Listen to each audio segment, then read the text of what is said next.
On commence la création de notre premier kit lumière à base de produits Algam Lighting avec l'unboxing test du Par 410 Quad.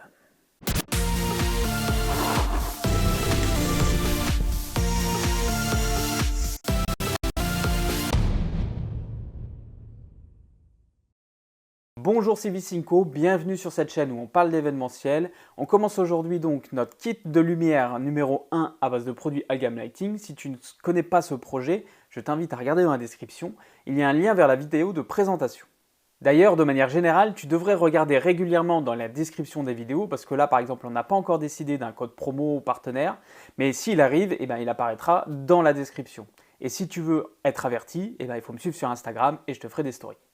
Le Par 410 Quad, c'est un petit par très compact, vraiment pas cher, mais très efficace. Commençons par un petit point de ce qui est fourni dans la boîte. Déjà, très important, et c'est un point d'orgue chez Algam Lighting, on vous fournit une élingue de sécurité. Souvent, on le sait, c'est un point qui est négligé par beaucoup de personnes, ceux qui débutent ou qui n'ont pas beaucoup de moyens. Là, plus d'excuses, elle est fournie avec, donc tu peux mettre une élingue de sécurité. Je te rappelle que normalement, c'est obligatoire, à partir du moment où tu fais des prestations publiques, d'attacher tes projecteurs.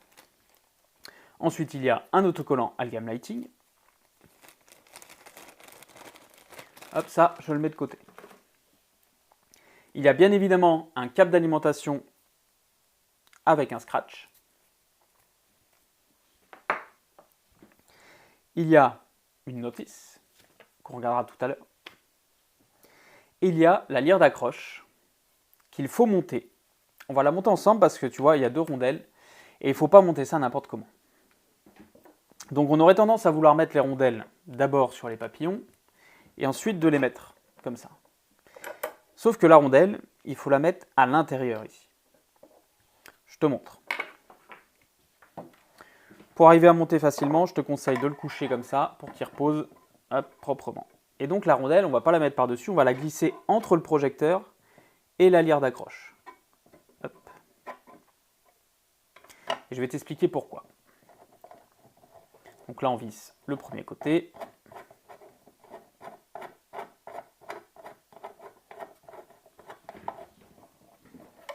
Et ensuite de l'autre.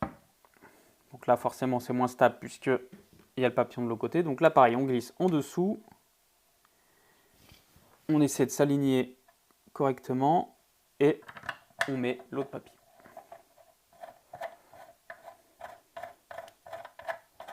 Alors ces petites rondelles, si on les met de ce côté-là, alors que je te l'accorde, c'est pas le truc le plus facile à faire de glisser ça derrière, c'est que regarde, si je te mets dans l'alignement comme ça, tu vois, il y a les vis du châssis qu'on a un petit peu partout, forcément qui dépassent.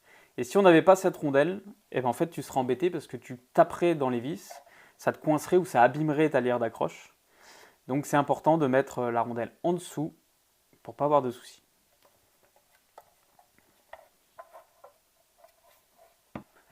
Alors si on regarde rapidement le projecteur en lui-même, il y a un ventilateur qui s'active dès que tu l'allumes. Il y a donc 4 LED avec les diffuseurs. Et derrière, il y a un crochet d'attache, un écran pour le menu, une prise d'alimentation et entrée-sortie DMX. Alors, je vais l'alimenter et on va regarder sur la notice un petit peu le menu. Donc là, on entend le ventilo qui démarre.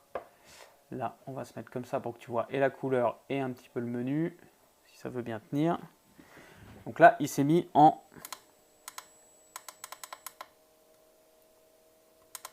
mode auto. Donc auto, tu choisis. Alors, si on prend la petite notice, il n'y a pas grand chose, hein, c'est des règles de sécurité comme d'habitude. Alors si on prend le menu ici, tu peux voir, donc le premier qu'on a vu c'est le DMX, donc c'est pour choisir l'adresse DMX du projecteur, et ça je vais y revenir parce qu'il y a un point important qu'on va tester ensemble. Ensuite on peut choisir si c'est 8 ou 4 channels DMX, ça tu dois commencer à comprendre. Donc là, nous je les ai tous utilisés en 8 canaux DMX, ça c'est important quand tu vas vouloir toi les utiliser. Parce que je te rappelle qu'il y a de la prog et que tu vas la récupérer cette prog, c'est ça qui est important. Donc là on est en AU, c'est ce que tu as vu ici, AU. Le AU09, si on suit la notice, AU09 c'est changeur de couleur, effet jump. ça veut dire que ça saute. Si on veut l'effet fade, ça veut dire que c'est un changement progressif de couleur.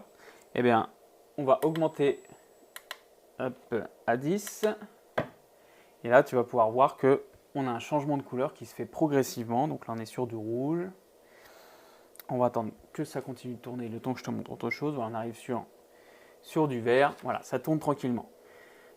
Si on continue après, on a le SAO.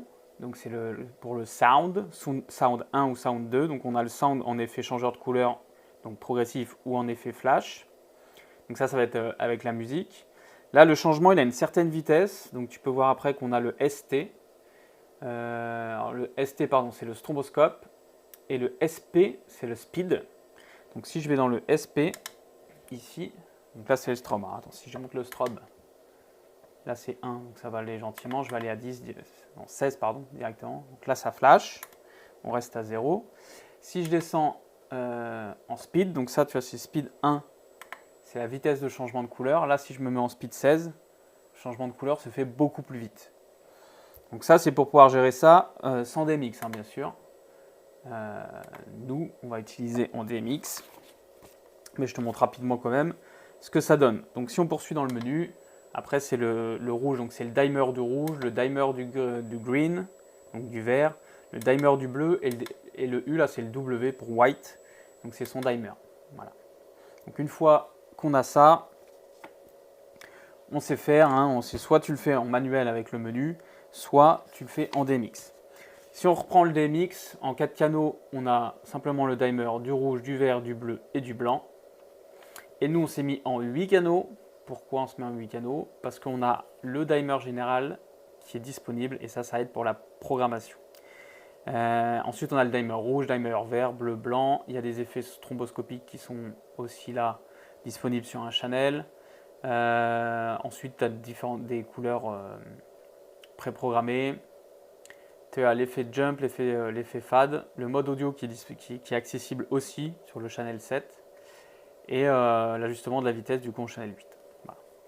Mais sur le DMX, nous, on ne va pas utiliser beaucoup les effets compliqués. Là, je l'ai mis en 8 channels, surtout pour pouvoir avoir le dimer, parce qu'il est très utile en DMX. Alors, pour parler du DMX, justement, il y a un point important, parce que moi, je me suis fait des petits nœuds au cerveau quand j'ai un petit peu tout démarré les projecteurs. C'est que là, tu vois, là, on est l'adresse numéro 33. Donc, je te donnerai tout le patch des appareils. Hein, t'inquiète pas, dans la vidéo dédiée à la programmation Sunlight de l'ensemble du kit, il y aura le patch forcément de montrer. Et je pense peut-être faire une capture d'écran aussi et l'inclure dans le drive pour pouvoir télécharger directement une photo du patch des projecteurs. Donc là, c'est le numéro 33. Et tu vois, je peux très bien l'utiliser en descendant.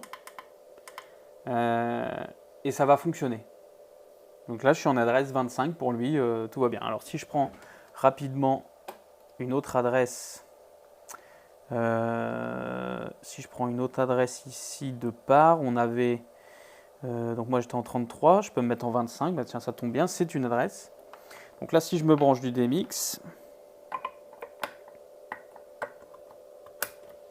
hop, donc là tu vois c'est très serré, hein. Il n'y a pas beaucoup de place, donc en même temps, l'appareil est très petit, donc il n'y a pas beaucoup de place pour les connectiques. Donc là, le connecteur DMX, il est très près de l'anneau pour sécuriser l'appareil. En même temps, il n'y a pas de place, c'est pas de leur faute, c'est compliqué de trouver des espaces pour placer la connectique. Donc là, je suis connecté en DMX. Je vais repencher un petit peu pour que tu vois quand il s'allume. Alors, on va allumer le dimer. Et du coup, je vais lui mettre, par exemple, du blanc. Donc là, hop, on est en blanc. Et donc, tu vois, je suis sur l'adresse 25. Donc, ça marche très, très bien. Si je remonte pour être en 26, 27, 28, 29,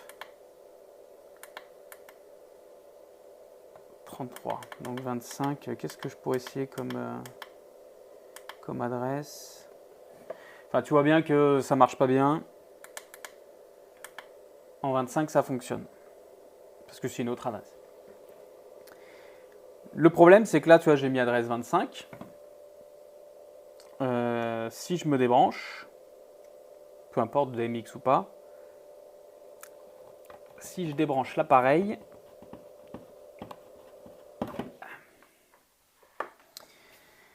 que j'attends un petit peu et que je le rebranche.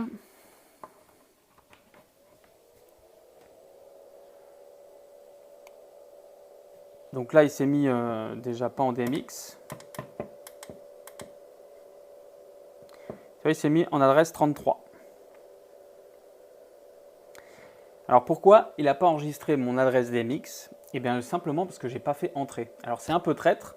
Moi au début j'ai galéré parce que j'avais mis mes adresses. Quand j'ai tout éteint pour démarrer, bah, j'avais plus mes adresses s'étaient enlevées. Et ça se remettait sur l'adresse 1. Donc en fait quand tu changes ton adresse, donc là je vais faire 25 de nouveau. Il faut faire entrer. Et là normalement si je débranche et que je rebranche, il va avoir enregistré l'adresse numéro 25. Hop, je rebranche. Et là, il a enregistré l'adresse numéro 25. Je vais lui remettre l'adresse 33, parce que c'est celle qu'on utilise. Hop, entrée.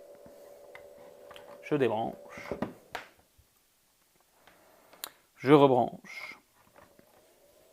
Et là, je suis bien en adresse 33. Donc, n'oublie pas de faire entrer pour bien valider ton adresse et qu'elle reste enregistrée. Sinon, il faudra recommencer à chaque fois. Je vais essayer de te montrer une particularité de ce projecteur. Ça va pas être évident à voir, je pense, en vidéo, mais je vais t'expliquer le phénomène. Alors là, tu vois, on est en blanc, donc j'ai ouvert une page de prog pour pouvoir agir sur toutes les couleurs. Et tu vas voir, quand je rajoute le rouge, eh bien, on le voit qu'il déborde un tout petit peu plus. Ça va être la même chose si je rajoute du bleu. Tu vois que ça déborde, du coup, ça fait du rose sur les côtés si j'enlève mon rouge.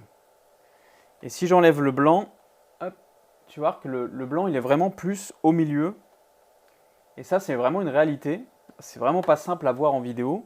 Mais en fait, le blanc, la LED blanche, est légèrement plus centrée, plus directive que les LED de couleur.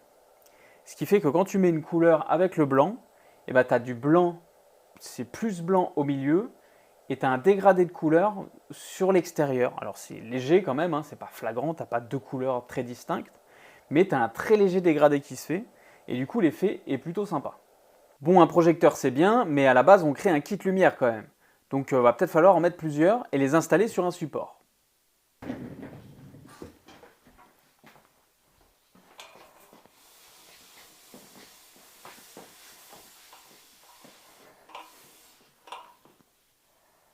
Alors voilà comment ça va se présenter. Ce qui est important, c'est l'adressage. Il va y avoir le numéro 1, le numéro 2, le numéro 3 et le numéro 4. Et sur l'autre totem qui sera à côté, il faudra faire le 5, 6, 7, 8. C'est important parce que les adresses n'ont pas toujours la même couleur. Je vais te montrer tout de suite sur le projet du Sunlight. Donc ici, on ne va pas s'occuper de la page master pour l'instant de ce côté-là. On va s'occuper de la page qui est ici, qui est la page des par 410 quad. Et donc je t'ai préparé quelques couleurs, des changements de couleurs, des couleurs fixes, des doubles couleurs. Et justement la répartition des adresses est importante parce que par exemple quand je te fais une couleur qui est en rose et en bleu, tu vois bien qu'il y a un jeu de couleurs qui se fait. Les couleurs sont croisées. Donc c'est important de respecter les adresses, sinon les couleurs seront mal placées. Là, je t'ai fait un jeu pareil avec du rouge et du bleu, avec du vert et du rouge. C'est sûr qu'après, quand tu utilises des couleurs complètes, tu n'as pas le problème. Mais si tu veux que ça marche comme ça a été programmé et prévu, pense à mettre les adresses au bon endroit. Mais ça, encore une fois, on en reparlera complètement dans la vidéo spécialisée pour le Sunlight et la programmation. Franchement, ce petit parallèle, il est vraiment très polyvalent. 4 x 10 watts en RGB white, c'est très respectable. Et en plus, il a un prix vraiment mini. Au moment où je tourne cette vidéo, c'est 39 €. C'est vraiment tout petit. Mon seul regret, c'est qu'il n'ait pas la fonction maître-esclave, parce qu'on aurait pu faire encore plus de choses avec. Et voilà, la première partie de notre kit lumière numéro 1 est faite. Je te mets rapidement quelques images du kit en lui-même dans une salle. Pas plus. Il faudra attendre la vidéo du kit complet dans la salle qui sortira une fois que tout aura été présenté. Tu as vu ces bleus? Comme le pouce que tu dois mettre pour soutenir ce concept et remercier Algam Lighting d'avoir mis autant de matériel à disposition pour créer ce projet. N'hésite pas à poser tes questions dans les commentaires, on se retrouve très vite pour la prochaine vidéo afin de continuer la création de ce kit numéro 1 à base de produits Algam Lighting. Et n'oublie pas que le plus important n'est pas ce que tu as, mais ce que tu en fais.